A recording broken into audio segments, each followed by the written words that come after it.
Mary Dearborn is an author and biographer of figures like Peggy Guggenheim, Norman Mailer, and most recently of Ernest Hemingway. This is Mary Dearborn. I'm Duncan Gammy. You're listening to Dunk Tank. Okay. So I'm here with Mary Dearborn. Thank you very much for joining me today. Oh, it's my pleasure. So much has been written about Ernest Hemingway, and you published a recent biography of him. Why, given the volume that's already been spent on this guy, why bother writing another biography of him? First of all, I think everybody substantial figure needs a new biography in the age of the internet. There's just stuff that nobody has been able to find before. I'd like to think it's my great research, but not this much has been available. But it's really in a matter of interpretation, isn't it? I mean, what went wrong with Hemingway? Everybody would admit something went wrong because he shot himself, but what exactly went wrong? What happened to his writing? And how did it happen? And there are a number of, possible causes or conditions that led to that. Well, yeah. So let's try and piece that out if we can. Obviously, Hemingway's known for this sort of macho man persona, and when we talk about the legend that he became, what traces of that can we see in his childhood? I know he was a very outdoorsy young man and playing with guns, and so in that sense you could say kind of masculine, but at the same time his mother also dressed him up like a girl, and that seems to have confused or weighed on him in some capacity. Do you think we see the seeds of his later persona being planted in his childhood? Yes, I think I'm less. I see it less there than I do later on. But certainly his mother's raising him, less that he was dressed up as a girl, because that was really pretty common, though it's more dressing him up as a twin to his older sister Marceline. And so you see photos not only of the two of them dressed up as little girls with long hair and smock dresses, but you see photographs of the two of them in overalls, very much dressed up as boys. And it was something about her need to see them as twins that confused him. He seems to have conflated being a twin with being of the same gender. So you get that later on in his fiction with some of his obsession of when two people fall in love that they are each other, so that Catherine and Henry and the son also, A Farewell to Arms, keep saying to each other, I am you, you are me, and meanwhile their gender is becoming more blurred. So I think there's some confusion that happened in his childhood. And of course his mother was a very complicated woman, and there's some question that she might have had some lesbian experiences, and that then feeds into Hemingway's feelings about same sex, about lesbians. He's enormously fond of lesbians for his whole life, and otherwise it's not quite clear why. And so a lot of that came from his childhood. Certainly all the stories about his hunting and fishing and shooting a game bird and all that need to be put next to the experiences that he had at a very early age with his mother and his sister. Yeah, speaking of his mother, didn't she, there's, I don't know how strongly we can verify this, but his mother might have had some sort of lesbian relationship with like a student of hers, and at one point they were gonna like shack up together, like literally build like a mini. Yes. Yeah, that seems to me to strongly indicate that something was going on that was more than just a student-teacher relationship, no? Yeah, yes. I mean, to start at the end of what we know later is that Grace and the woman in question had a brief marriage and a daughter. Then Grace and the woman moved in together for the rest of Grace's life. So that seems pretty. But this woman was, in fact, yes, he was a voice student of Grace Hemingway's. Grace Hemingway taught music, and then this woman, Ruth Arnold, became a sort of au pair to the Hemingway children and moved in with the family. And then things went along, but when Ruth turned about 19, something seems to have gone on, and we cannot tell. I mean, just to digress for a minute, the biggest caveat about talking about anybody's sexuality in biographies, we have no way of knowing, unless we have a camera in the bedroom, which we don't. I like to say, and it's actually true, that the only real proof we have of anybody's sexual affair is children. So, if, in other words, if there's a child, we know that they have had sex together, but with a same-sex relationship, you're not going to get that. Right. Anyway, so there is no proof, but Grace and Ruth wrote a number of letters back and forth in this one summer when Ruth was, I think, 19, and Grace's husband, Hemingway, Ernest's father, seems to have found out about it, and he wrote a series of letters. And piecing these together, it's evident that something like that happened. And they do, you're right, about shacking up. Grace wants to build.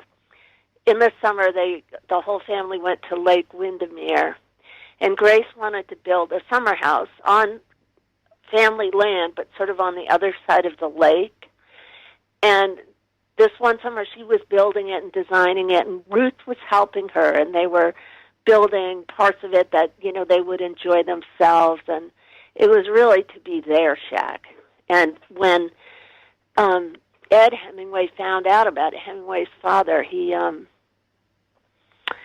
not quite clear, but he tried to stop it and seemed to have, Grace built the cottage, and Ruth and she stayed in there together, so it worked to some extent. But anyway, it seems clear to me that that's what's going on in that relationship, but as I said, we just can't know. That seems amazing, though, that, I mean, especially for this time period, that two people could, like, in the context of a marriage, someone from outside that marriage, a wife and someone else, man or a woman, shack up together in a house, and the husband is powerless to stop it. And Ernest seemed, at least later on in his life, to really hate his mom. He blamed her for his father's suicide, called her a bunch of nasty names. Do you think that there's anything to Ernest's depiction of his mother? Do you think people have been too willing to accept his harsh characterization of her at face value? Oh yes, because they have been unable. People like to see Grace as having been, quote unquote, castrating to Ed Hemingway, and even by extension to Ernest. And I think that has to do with the sort of macho legend. He has to hate his mother. But Grace Hemingway is a really remarkable person, and Ernest and she had a lot in common, and I think that bothered him as much as anything. And in fact, that probably fed into his sort of androgynous obsession. Grace was an extremely charismatic woman, and so was Ernest. Both of them, people said the same thing, that they would suck all the air out of a room when they came in. And I think that Ernest was so influenced by her that he had to reject her, and of course to throw people off the trail, because he didn't want anyone following up that how much he might have resembled his mother. So I think, it's a very complicated relationship, him and Grace Hemingway. He cared really more about her approval than he did his father's, and it was a fraught relationship, fraught. Moving a little forward, one of the major decisions he made relatively early on in life that also affected his writing in a major way was his decision to volunteer as an ambulance driver in World War One. What do you think attracted him to that? Was that typical of boys his age? Well, in retrospect, it seems so, I think, because we see a bunch of American writers doing that, like E. E. Cummings and John Dos Passos, and I think even Archibald MacLeish did it first, so he then, I think, went into the regular army. I'm not sure. But it was common. Ernest wasn't old enough to fight in the war, and he didn't know what direction his life was going in. He didn't go to college. He had gone down to apprentice as a reporter in Kansas City, which was extremely influential on his writings. But he's down there and he hears about ambulance driving in World War II, and he thinks, that's how I can get more experience. Also, that's how I can get to Europe. He wasn't able to go otherwise, and I think it was a ticket out. And of course, he didn't know that in the Red Cross he would be supplying candy and cigarettes, as he didn't really drive an ambulance. I don't think he ever did, not even on one leg of a trip. But it was a lot of American writers sort of found their way, served their apprenticeship in Europe during World War II. There's actually a book about Hemingway and Dos Passos and other quote-unquote ambulance drivers that's very good. So that was his way out, and frankly, it opened up the whole world to him. Yeah, and made possible, I think, his writing. Well, yeah, I was going to say that he later on said that his experience with war was, something, it's one of the best experiences a writer could get. Why do you think he would say something like that? Okay, well, first, he's kind of, he's drawn, isn't he? We've already sort of established a very mass-healing pursuits, and certainly one of the greatest mass-healing pursuits, I believe it is still, is war. And also for Hemingway, the fact that he would see death.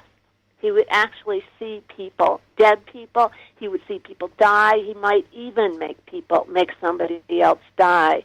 And that was sort of an obsession. When he was on his way to Italy, I think in the way down, it might have been in Italy, it might have been in France, they saw a bomb had blown up.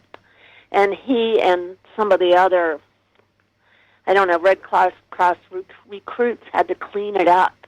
And he was like taking parts of bodies off the telephone wires, and he especially freaked out. He saw a woman's head, I think, just her head, and with long hair, and that just set off claxons in his head. And the obsession with death in Hemingway, you see that throughout. But for example, it's certainly what drew him to the bullfight. And it wasn't Death in the Afternoon that he in fact wrote that description of cleaning up bodies after a bomb.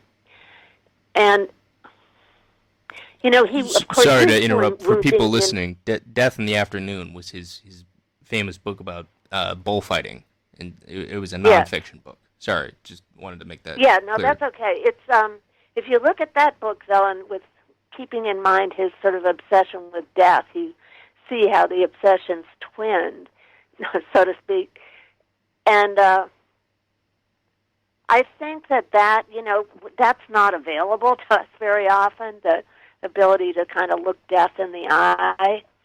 And there's nothing particularly special about Hemingway that would have an influence on him. I think it would on almost anyone. but certainly in somebody who wanted to be known for his more manly pursuits. The war might be something that he'd be drawn to, and he was, World War II as well. He didn't serve, but he was sort of in the midst of fighting. Well, he was at Hurtgen Forest. So he keeps being drawn to it, and it's very writerly, and it's also somebody who wants to be known as a very macho writer. And when he was recovering in the hospital after he got wounded in a battle, he fell in love with this nurse who took care of him. I'm probably going to pronounce her name wrong, but Agnes von Kurowski.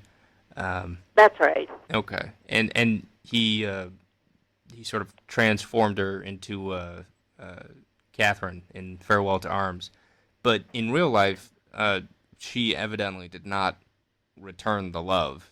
She rejected him in some letter that said, quoting here, that she liked him. She felt more that she was a mother to him than a sweetheart. Do you think Hemingway was just young and confused? Did he really believe that this woman loved him, or did he just glom on to any woman who might be willing to take care of him? I don't know. That's actually a good question, and whether he really believed that she reciprocated or not. There is some evidence that she did for a while. I mean, again, we don't know whether they had a sexual affair, but there's some. They were in love, I think you could say, briefly. But Agnes was several years older. I forget how many, and he would be drawn. His first wife was older than he was, and it was something he would be drawn to older women. And I think you can see in that, again, some kind of obsession with his mother. But Agnes was a very beautiful young woman, and there they were in a hospital in wartime, and Agnes was doing things. He was getting brandy smuggled into his room, and she would work for him late at night. It was extremely romantic.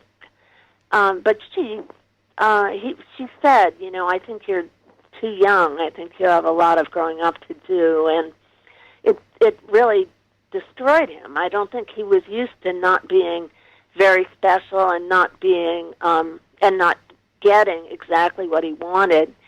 That would carry on. That if he was interested in a woman, he thought that he deserved her. I mean, that carries on throughout his life. But Agnes, that was a particular blow. And kind of, I think he was drawn to repeat this sort of pattern in an older woman, not only because he wanted to be nurtured, but just we return sort of obsessively to these sort of pivotal moments in our lives, and it seems to have colored his experiences with women for a long time. Could you elaborate more? How so? I mean, I get he returns to these relationships with older women, but do you think that he was substantially different in terms of his, romantic inclinations after this first rejected romance? Was he trying to heal this wound, I guess you could say? Oh, I don't know that. To the extent if we recreate something, we do work toward healing it. But, I'm not really sure. Yeah. I don't know what we do with our earliest love affairs, especially failed love affairs, but I think you're drawn to the pattern again and again. I think you're right, though, to balk somewhat at that. Yeah. And he does eventually, his first wife, Hadley Richardson, they moved to Paris, and she's like an heiress, right? She has some money, and they're able to support themselves with that. I'm assuming he depicts himself as being this very hungry young man and impoverished, but they had some cash. Well, they did, and they Hadley had a trust fund, and it wasn't, it paid her an income, as I guess trust funds do, which wasn't huge, but it was pretty significant. But it was more, more. Hemingway felt it was more fitting as a young writer for him to be, starving and poor and the starving artist in a garret and so forth. So he really laid that on thick, especially in his late in life memoir, A Movable Feast, saying, for instance, that he would catch pigeons in the Luxembourg Gardens to bring home for dinner, which is, first of all, it's very hard to catch even a pigeon. Yeah. I understand, but secondly, he had no need of doing anything like that. But he kind of goes on about this, and it was important to him. And also that Hadley, again, it might seem emasculating if she had the money in the family, so he didn't want that. And but I think generally it was he thought it was more fitting for a young writer to be starving than otherwise. And his second wife, of course, was quite rich, so some people would say that he was continuing a pattern or moving toward, through Hadley, to a woman with even more money. That's do you think he did that intentionally? He tried to marry into money? Well, actually, it sounded exactly like I said that, but I don't think he did. I don't think he was. It suited him, who, in a way, who wouldn't it suit, to have money so that he could write full time. But I don't think that that's what drew him to his second wife, Pauline, who was the heir to a kind of pharmaceutical fortune. And but it did. And then he was drawn in, not really through Pauline, but through just sort of the movement in his life in the 20s to be with more rich people like Gerald and Sarah Murphy, and drawn into this world in the South of the era that was more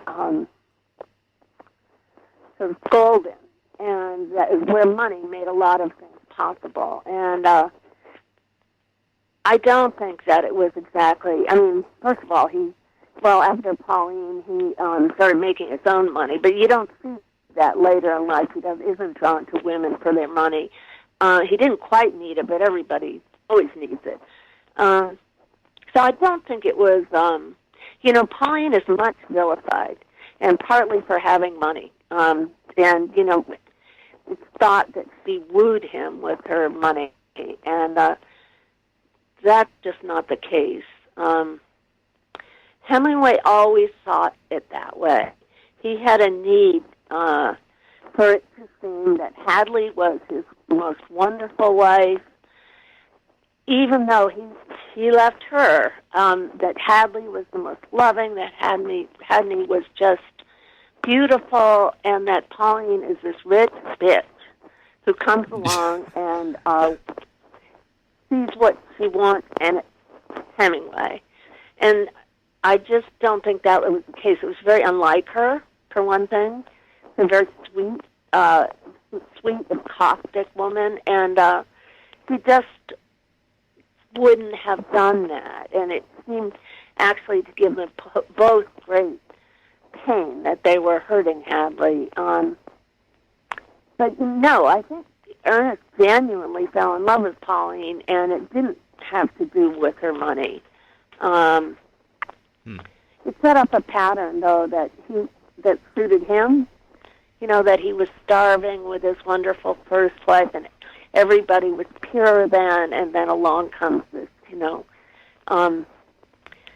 sort of I don't know, just sort of a guided missile going after him and leaving destruction in her wake, and it really wasn't that way.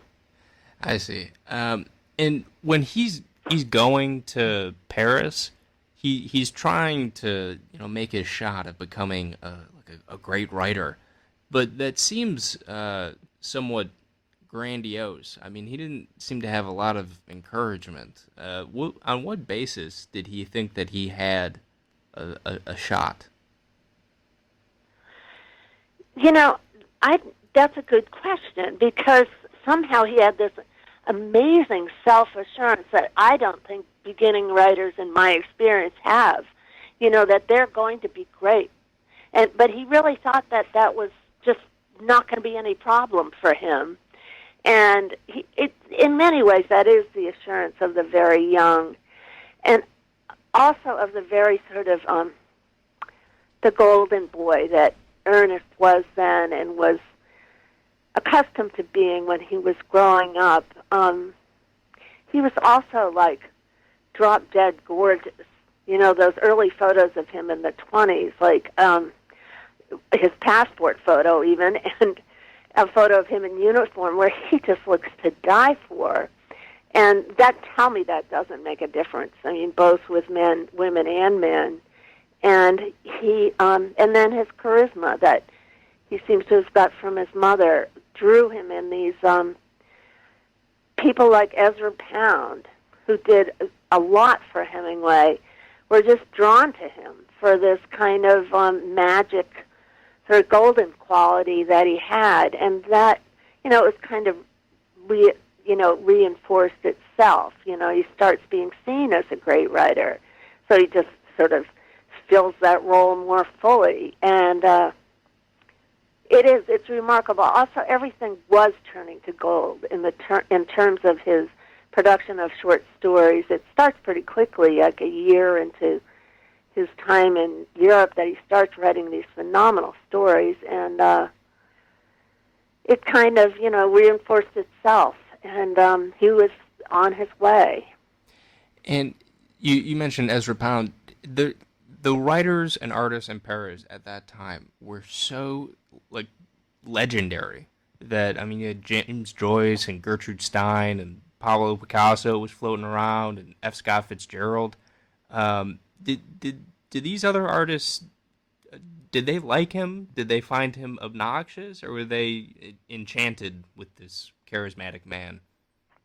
Yeah, who did you mention besides Stein in the very beginning? There, Pound, and then James Joyce. Oh, Joyce. Yeah, an important thing to remember in looking at anyone's life is they weren't famous then, and nor were their friends. So you do Fitzgerald, for example, that doesn't really enter into it, because Fitzgerald was not really a well-known writer then. He was making a lot of money per short story, and even Joyce had a reputation among the sort of literati, but not that much yet.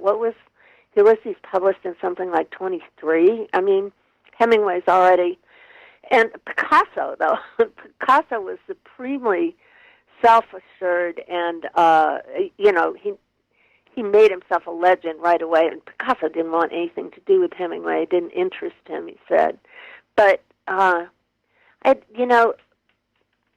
Gertrude Stein, she saw him, she adored him, and she very much encouraged him and saw him as in some way carrying on her legacy, which he was both artistically in terms of what he got from her in terms of his writing, but also this sort of iconoclasm that Gertrude Stein has, and being a lesbian. He liked that. He was drawn to that. So it's not really so much that they're the greats that are there in Paris at once, but it's a good question, because Ezra Pound went a long way to making a lot of these people who they were. I mean, the whole thing with T.S. Eliot and The Wasteland, where Ezra Pound took that and made it into a poem that people could actually read, and how Eliot acknowledged that. And without Pound, we wouldn't have The Wasteland the way we have it. It would be very different and probably would not have been so influential or so successful. But Pound is not credited as much as he should be in being instrumental in a lot of different literary careers. Of course, it's colored by what came later in Pound's life, when he was accused of being, and was pretty much, a fascist, giving broadcasts for Italy in World War II. Um, Yeah, isn't that so and crazy? That's so makes yeah, no sense why a poet, an artist would be fascistic at all. That just seems like an oxymoron. it seems like it blew in off the ocean or something that you don't know why it touched him. And it was so specific, like that he had those weird ideas about social credit, about economics. Like, where did that come from? And then it was a little more common to be anti-Semitic in this way, but he sort of wound them together in a really bizarre way. No, you don't know where it comes from, and that's where I think you have to accept that there is such a thing as lunacy, Yeah. or however you want to phrase it. And it touched Pound, and just went haywire. And yeah, it's a sad story, but he did so much for Hemingway, and he just seems to have admired it. He didn't have like a jealous bone. Pound. He just didn't. He wanted his friends to succeed. He liked being, kind of acknowledged for that, or I'm just thinking of his weird language that he used in letters then, and he liked being a character. I guess that's what I want to say. But unfortunately, being a character, it's not the same thing as being a crazy anti-Semitic fascist. And Yeah. and he did end up, of course, in a uh, I want to say lunatic asylum, a psychiatric facility, Yeah. and lived most of the rest of his life there. Yeah, it's kind of a sad ending to the story, but Oh, really? Yeah. he Hemingway during that time and in that environment, he came up with this really stripped down and stoic and terse prose style. How much of that came out of the environment that he was in? How much of that came out of his journalism career? And how much of that do you think was just a reflection of his need to mask his own more vulnerable aspects with a sort of hypermasculine shell? Yeah, exactly. I think it's the three of those things. Okay. And first the environment, and I guess I'd give Gertrude Stein the most credit here. She liked his stories right away, before other people did, and that made a big impression on him, and he tried to look at, even if he didn't read her stuff and become influenced, he tried to look at what made her a successful writer, or made people think she was a successful writer, and he consciously sort of made that his style, I think, because she liked it and he was learning from her, and then yes, I it was from the environment, and then also Gertrude Stein. And I think it was something that stood out among other writers. Nobody had really pared down their language yet. And that suited him, and it was not ornate. It was not in the least bit flowery. And if there were any symbols in it, God forbid that he should have put them there. He said that they were below the surface, just as most icebergs are below the surface, his famous iceberg theory. And I'm sorry, there was a third. We have environment, we have constitutional acceptance. Journalism. Journalism, sorry. That's very important, right? Because that time in Kansas City, I'm sorry, this is almost a cliche, so much has been made of this, the style sheet that he got from the Kansas City Star, which encouraged them, one of them I think is just avoid adjectives or avoid adverbs. And both of them he avoided. He made things short, simple, and to the point. And that, I think that, and if you look at In Our Time is the one that gives him a reputation, at least through the literati in Europe at the time, which was very important, to the kind of mainstream publishers in New York. They want to know what's going on, and they want to be on the cutting edge. So they're actually scouting in Europe, and they sort of picked up on Hemingway. But that the journalism, and he's writing journalism the first 2 years, 3 years in Paris, and there's no question how much it influenced him. There's great examples of him actually imitating cabalese. In cables where reports and so forth are often, they're sent back by way of cables rather than, I don't know, I mean, that was the way they got transmitted. And using that really weird telegraphic style, he liked that, or it seemed to him that that was like what he did, and indeed it was. And that I think that journalism might have been the most important. And then, of course, when something gets reinforced, when Gertrude Stein likes what you're doing, even if she's not really Gertrude Stein yet, that makes an impression. No. And so I think it was all those three factors. And as much as you can, attribute anyone's style to something, I would say it was to those three things. Right. When he, you mentioned In Our Time, the collection of short stories that he published, and then when he published The Sun Also Rises, how immediate was the fame that met him when he published that? Was it really like overnight? Well, it was to the extent that, In Our Time, there was a limited number of copies printed, and it sort of got talked about by people like Edmund Wilson, recommending it, and certainly he was a young man to watch. But I think no, he didn't get that overnight sort of phenomenon of fame until The Sun Also Rises, and I guess things were right for it, and then he obliged by writing what's really a very good story, like a rounded novel with interesting characters and a real plot. And, the critics, but also readers went mad.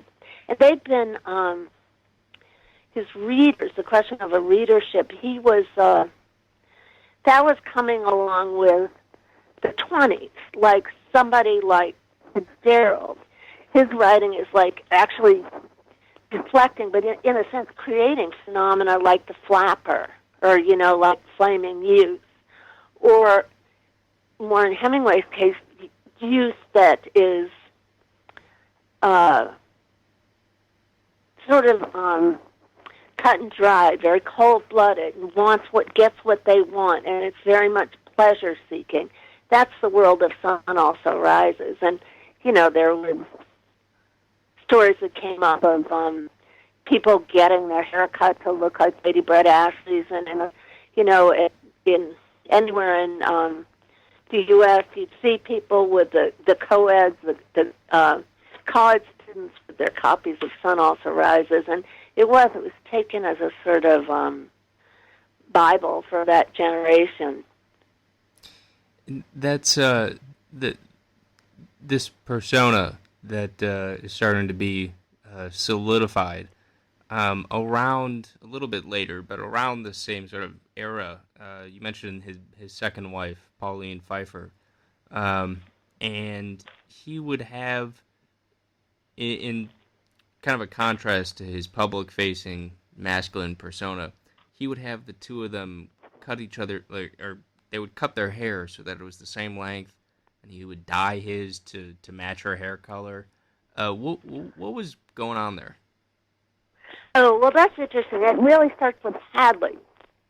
Okay. As much as Pauline, though, you see the photos of Pauline with a sort of boyish cut, and Pauline was very boyish, where Hadley was full-figured, and she seemed more feminine. But she and there are early versions of Movable Feast where there's one that has a whole vignette or short story where Pauline and Hadley and he hasn't met Pauline sort of in Hemingway's life before he writes this, and they're cutting their hair to the same length. And I don't think there, but later on, he would, his characters would dye their hair to be the same color. His characters, but also his wives.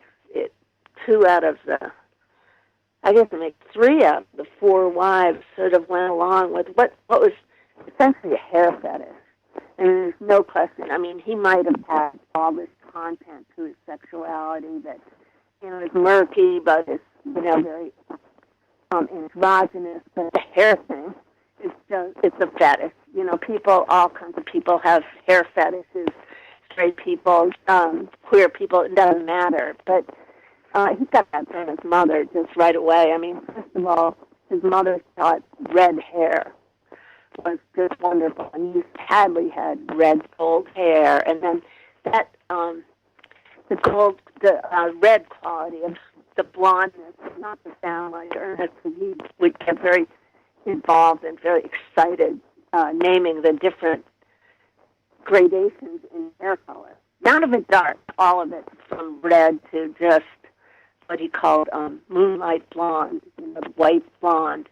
That started, and Pauline was the one who actually did dye her hair, and under Pauline, I mean, when he was married to Pauline, I'd say it started to reach its full expression. So it wasn't until his 4th marriage that I think that we know of that he dyed his own hair, and that was kind of that's one of my favorite moments in the Hemingway story. I guess he'd been drinking and married blonde 4th wife was white. Not to jump ahead too much, and he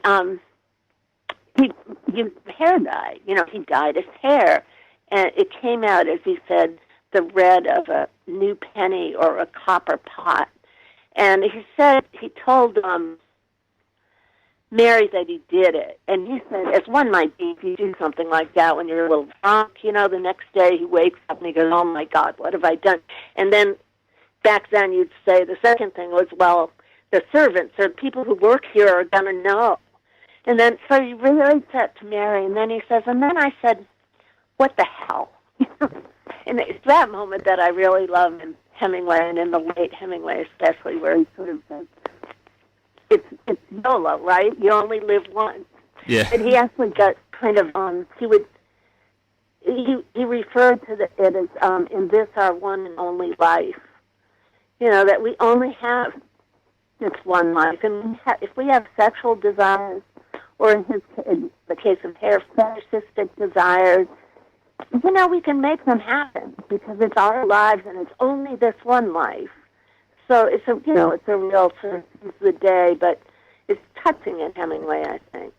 But I'm sorry, I jumped way ahead. To the No. You're totally fine. And can I ask, can you make sure that you're speaking directly into your mic, just because the sound is a little muffled? Maybe that's just our connection. Oh, okay. I think that's better. Yeah, that's much better. Okay, so that. But speaking of which, that his style, his terse style, along with that persona, do you think he ultimately found that limiting at all? I mean, he again, jumping ahead here, but his posthumous novel, The Garden of Eden, was much more vulnerable and like gender fluid, which is not what you think of at all when you think of Ernest Hemingway. But he resisted publishing that book while he was alive because he was worried about what it would do to his reputation. So, I mean, do you think he felt trapped by that reputation at all? I do. I think that he said often that The Garden of Eden couldn't be published while he was alive, and it's kind of meaningful that he kept going with that. I mean, you keep going with this, and it was a big, sprawling novel in his writing, even though the end result isn't. To go on with something that big when you know it's not going to be published while you're alive is kind of significant. But I do think uh, he seems to have been sort of sweetly oblivious as to what this might do for his sort of macho reputation. He's very aware of that reputation, but he doesn't seem to make this connection. So again, one of my other favorite stories about his fourth wife is that, and her sort of, he's going to her with this gender fluidity and sort of seeking her approval, but he spent some time in Africa and 2 trips in this fourth marriage, and in one of the trips he became I don't want to say obsessed, it's not that great. He became convinced that a woman in a tribe near where he was, that he became involved with, he became convinced that this woman Deba was his African wife. I mean, it's just beyond the pale, offensive and crazy. But when he's back in the U.S., he wanted to get the Wakamba, the tribe, would get their ear pierced when they were expecting a child, something like that. There was a point in the male initiation when they got an ear pierced, and Hemingway wanted to do it. I can't remember if he wanted to do one ear or both, but Mary records, and she just sort of, I don't think she even gently says to him, I think she just thinks it. No, she does. She says, most of your readers wouldn't really go for that, Ernest, or they'd be confused by it. Because, of course, in the 50s, for an American man to have pierced ears in regular mainstream life, not in New York City or whatever, to just, and then especially somebody like Hemingway, it was really viewed as, it would be viewed as just, I don't know, bizarre. And Mary just kind of gently says this. And he wasn't thinking about his reputation. I think, as I said, that's kind of a sweet moment, but I think it was, he was, open to his writing changing. And it definitely was. I mean, Garden of Eden, it's not exactly flowery or ornate, but it's not the terse, kind of unemotional language that we see before from him. And you mentioned in that instance where he was convinced that this woman from this tribe was his wife or something along those lines, and he was also and you're careful about this in the book that you can't make diagnoses of people who are dead, but he was probably bipolar. I mean, that's been speculated for years, but what's the evidence for that? Well, I think it's not really until the 50s and his 50s. It's really actually surrounds his 50th birthday that he starts having full-blown manic episodes and thinking, having grandiose thoughts, flight of your thoughts are racing, all kinds of things that we think of as manic got really bad in his case. And, this has all evolved as we've learned more about, bipolar disease over the last century. I mean, they certainly didn't have it then, but they didn't really have it, quote unquote. People had it all the time until they could prescribe lithium for it, and then it was understood this controlled what we're seeing as these, manic depressive or bipolar episodes. But it wasn't really known then. But I think everybody's had the sense that something was going on in Hemingway's life and in his writing, and I think it's basically 3 things, and one of them was being bipolar, and it's kind of, I'll get to that in a minute, kind of the stuff went along with that, where he's getting psychiatric drugs and so forth.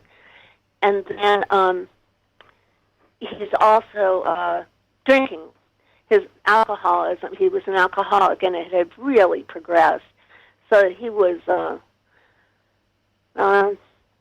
really a lot of the time in his life drinking all day, or from like 11 in the morning on. And taken in conjunction with pills, that became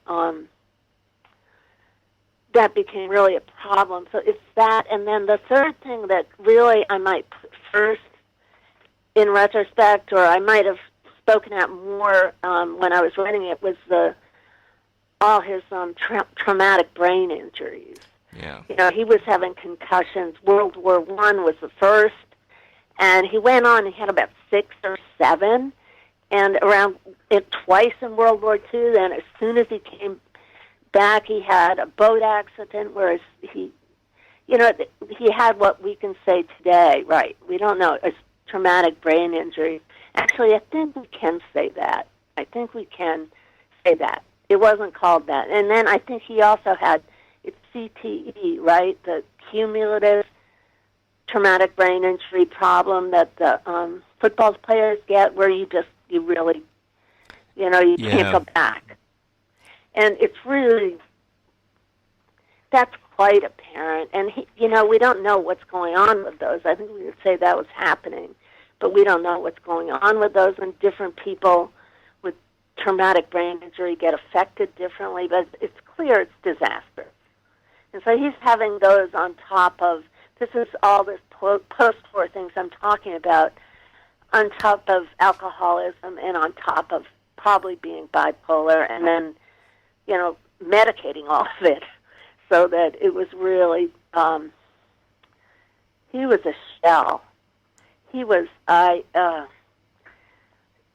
the end there, when, he was losing weight, he was a race.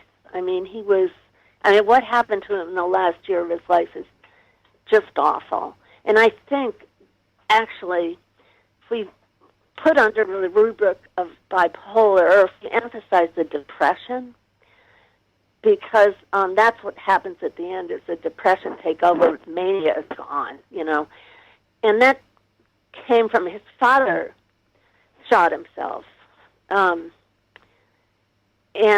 was at the end of his life, he was subject to depression, but at the end of the life, he was really what I understood to be psychotically depressed. In other words, where the depression is so extreme, it takes the form of psychosis. And I saw that in Ernest first when I read about it, and since it's been a little modified how this would have happened, that on the way to the Mayo Clinic, that's where he was going to get some kind of treatment for what was happening to him at the very end, for depression and so forth.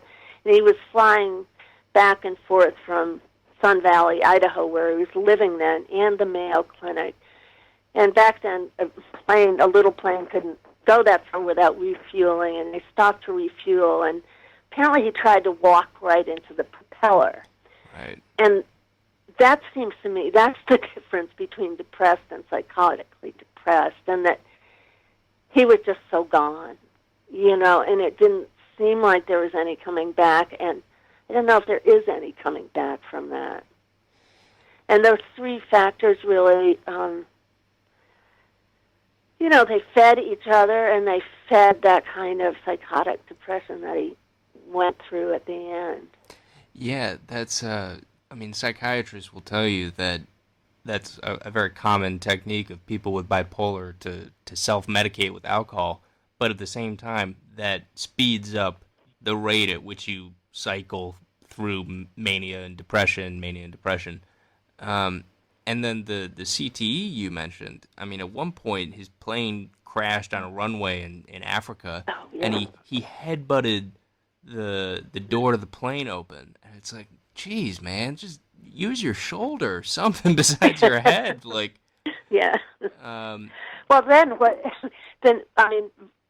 when he's sort of assessing the injuries, I think the next day he wakes up and there's brain fluid coming out of his ear. And, but I'm sure it was. I'm sure that was just so,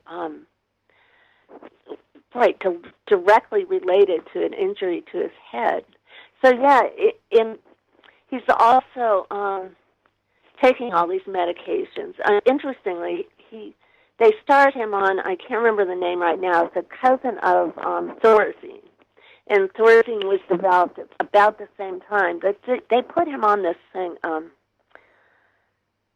that was very like Thorazine. And interestingly, it was also used for high blood pressure, which Hemingway had at the time. So he was prescribed this, and I'm not sure whether, which he was told, whether the doctors didn't just say, oh, well, it's good for two things, his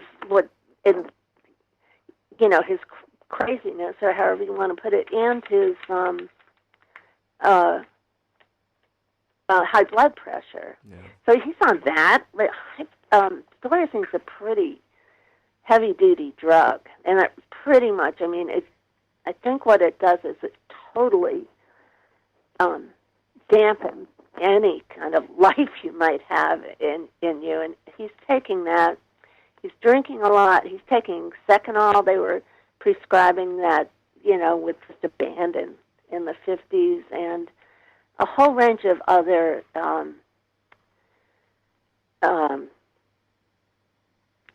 he didn't take any sort of other kind of Seconal related, barbiturate related, like anxiety drugs like Valium. I don't think they had that then, but there were precursors.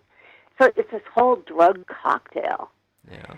And that's like the last 10 years of his life, he's taking that. So, and his drug regimen changes. They didn't seem to have any concept that these things could all be working at once. Right, because they thought barbiturates are harmless, and they didn't think about drug interactions, nor did they really think about the alcohol, specifically in drug interactions.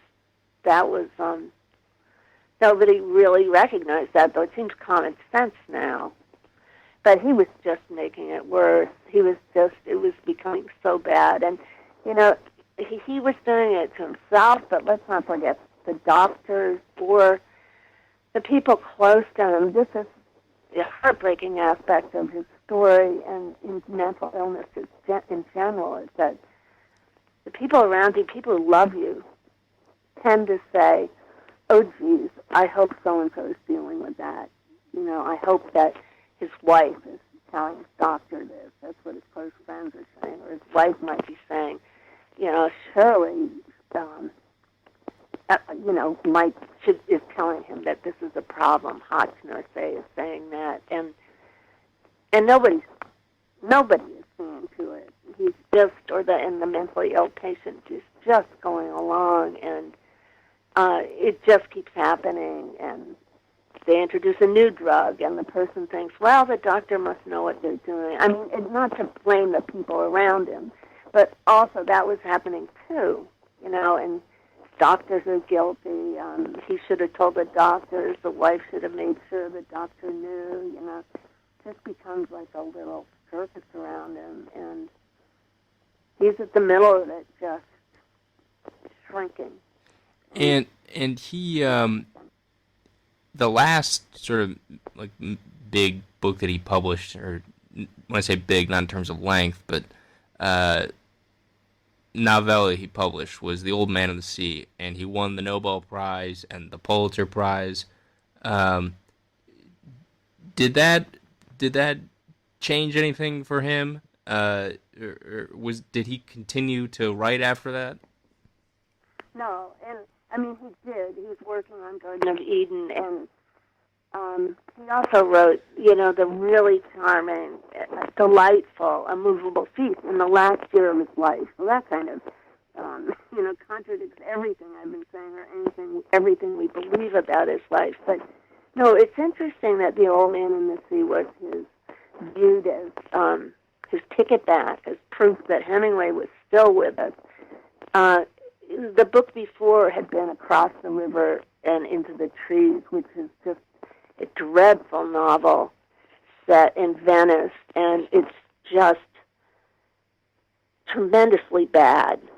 And though it was a bestseller, everybody really knew it then, and some people were saying so, and some people weren't. But then he writes The Old Man in the Sea, and it's not my favorite book, but it's a very controlled, very tight novella. It's the reason it's taught in schools so often is because there are symbols, and the fisherman is a Christ figure, and just on and on. Not to denigrate this. It's a very well done novella, and I think he just reached deep into himself and called back that kind of inner voice that, again, terse and seemingly unemotional and just really controlled. And that was The Old Man in the Sea. And he was, it's not surprising he was recognized then. You don't give the Nobel Prize to somebody who wrote Across the River into the Trees in the last decade. You give it to someone who pulls off something like The Old Man in the Sea. So he's often, wrongly or mistakenly said to have won the Nobel Prize for it. You don't win the Nobel Prize for any one work, but I think that it was his indication that Hemingway was still with us, and there was practically jubilation at the fact people really were happy to see that Hemingway was back. I think what he represented was the loss of it was such a hole in the culture that when he writes The Old Man in the Sea, it kind of something forms around that and fills it in a way that the culture seems to have weirdly needed. That was his ticket back. Unfortunately, it wasn't an indication that Hemingway was back or that Hemingway was still with us, because he was falling apart more than he was writing something as controlled as that. And obviously, his life ends in suicide.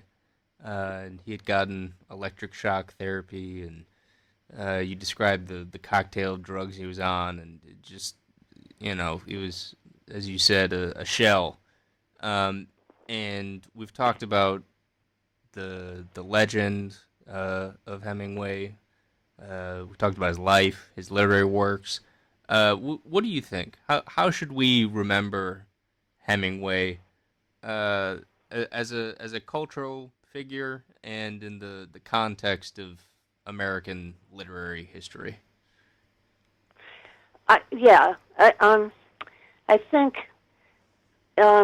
speaking as a biographer, I'm more interested in his life and what we can see in his life that does tell us about the culture, and in what we can see in his writing, the style, the new terse style as indication of something that the culture needs, that Hemingway just comes along and kind of seems to pick this up and fulfill it at the same time. And, that's really what interests me. But I haven't talked about, and we could talk about, I'm sure you're in literature, about the books themselves and things in the books themselves, and in the kind of how he's changing literature specifically, not so much culture. And, that's definitely there, and there are people, writing about that all the time, and who find in teaching Hemingway that they have a lot to say about the writing itself, and that's less, I'm more interested in that as a sort of cultural manifestation of something going on in him. But I think we have all of these things, and that's why he's a tremendously rich figure, and we keep going back to him.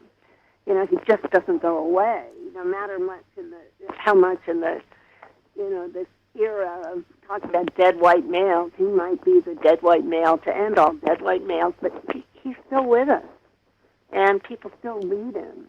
I think it's really interesting that a lot of, not just literature professors at all, high school teachers, middle school teachers, the experience of teaching Hemingway is like incredible, because it teaches itself.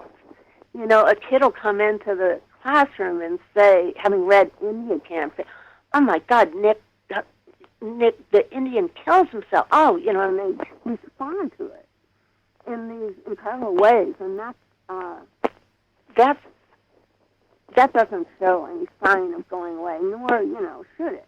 I mean, that's a wonderful thing when a writer is so accessible in that way. He's accessible on a sort of surface level, and then he keeps, the closer you look at it, the more you see in it. And you can't say that about that many prose writers, maybe more about poets, but he's an incredible figure that way. He's just incredible. And I have to say that I was never that big a fan. I love his short stories, and I really like The Sun Also Rises as a novel. But that's mostly what I love most. The Garden of Eden is fascinating. I have a special liking for the books that he wrote about Africa. I have no idea why. He'll the one in the 30s about Africa, or then later in the two books he writes in the 50s that became his African books after they posthumously. Green Hills of Africa is the first one. I love those books. I don't know why. They're nonfiction and they're about his life, so maybe that's it. But it's not only as a biographer that I find so much to appreciate in a figure like Hemingway. It's like in how he still gets under our skin, and I don't see that changing. I thought it might, and I think in ways back in I remain a feminist, but when I was that was what I looked for in novels. I thought, geez, this is a real bad thing to stay with this, but now I see that differently. He's a really important figure, and I give that a lot of value. Still. Well, on that note, Mary Dearborn, thank you very much for your time. It was a pleasure, seriously, talking to you. Thank you. Thanks for talking to me. Thank you to Mary Dearborn, and thank you for listening to Dunk Tank. I'm Duncan Gammy. See you next time.